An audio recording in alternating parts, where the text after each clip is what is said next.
Ehi, dico a te, vuoi un apparecchio acustico a costo zero? Acustica Friulana, via Visinale 16, Muzzana del Turniano, Udine. Telefono 334 27 67 731.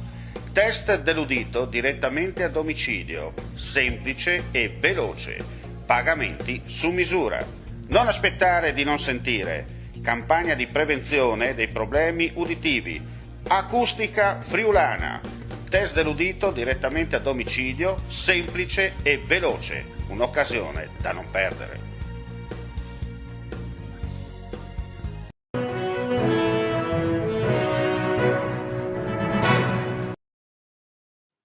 Cordiale saluto gentili amici e amiche, ben ritrovati a questo primo appuntamento di inizio settimana con informazione su friulitv.net. Apriamo subito con la cronaca per i fatti accaduti in provincia, nel Friuli, Venezia Giulia e anche nel vicino Veneto. Apriamo subito con l'aggiornamento per quanto riguarda la A4, perché è stato riaperto lo svincolo in uscita e in ingresso di Meolo Roncade in direzione Trieste a seguito dell'incidente che aveva coinvolto un mezzo pesante.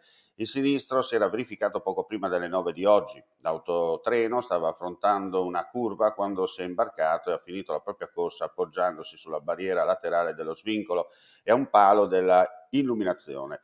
Sul posto sono intervenute due gru per rimuovere il container e soprattutto la valutazione dei danni provocati nel sinistro. Per fortuna non ci sono feriti. Sul posto hanno operato il personale di Autovie Venete, la Polstrada e i mezzi di soccorso. Ripetiamo, lo svincolo in uscita e in ingresso a Meolo Roncade in direzione Trieste è stato riaperto al traffico regolare. Ora ci trasferiamo a Trieste. Sabato pomeriggio la polizia stradale ha arrestato un rumeno di 46 anni, dando esecuzione a un ordine di carcerazione emesso dalla Procura della Repubblica presso il Tribunale di Gorizia relativo al reato di ricettazione. Il fatto risaliva al 2008 e il rumeno, controllato nei pressi dell'ex valico internazionale di Fernetti a bordo di un furgone, stava lasciando il nostro paese. Dopo le formalità di rito è stato accompagnato presso la casa circondariale di Via del Coroneo per scontare 2 anni di reclusione. Università di Udine. Contribuire a promuovere la collaborazione tra cittadini e istituzioni per uno sviluppo sostenibile del territorio. È l'obiettivo dei primi 18 incontri pubblici in programma da settembre a novembre a Udine, Cividale del Friuli, Gorizia e Tolmezzo, organizzati dall'Ateneo Friulano sotto il titolo Per un domani sostenibile, un patto per lo sviluppo del territorio. Protagonisti degli incontri dedicati alla sostenibilità declinata nel vivere quotidiano saranno i docenti dell'Università di Udine e qualificati esperti della società civile. Gli eventi costituiscono un primo ciclo di appuntamenti dello sviluppo sostenibile frutto degli accordi fra l'Ateneo e i comuni interessati. Ci trasferiamo a Gorizia.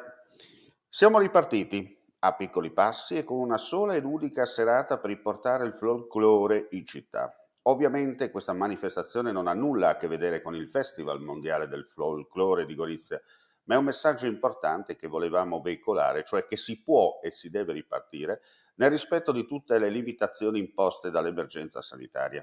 Con queste parole, cariche di entusiasmo, il presidente dell'Associazione Culturale Etnos, Stefano Minniti, ha dato il benvenuto alle centinaia di persone presenti ieri sera in piazza Vittoria a Gorizia per la serata Folklore in città, quasi 50. Sì, perché il Festival Mondiale del Folklore, già lo scorso anno, avrebbe dovuto festeggiare il traguardo dei 50 anni, ma il blocco forzato delle attività a causa della pandemia ha obbligato l'associazione a rimandare i grandi festeggiamenti al 2022, Covid chiaramente permettendo. E con questa notizia chiudiamo qui questa edizione flash del mattino, vi diamo appuntamento più tardi per le altre news dal vivo, come si dice in questi casi, ulteriori aggiornamenti sul nostro sito www.friulitv.net.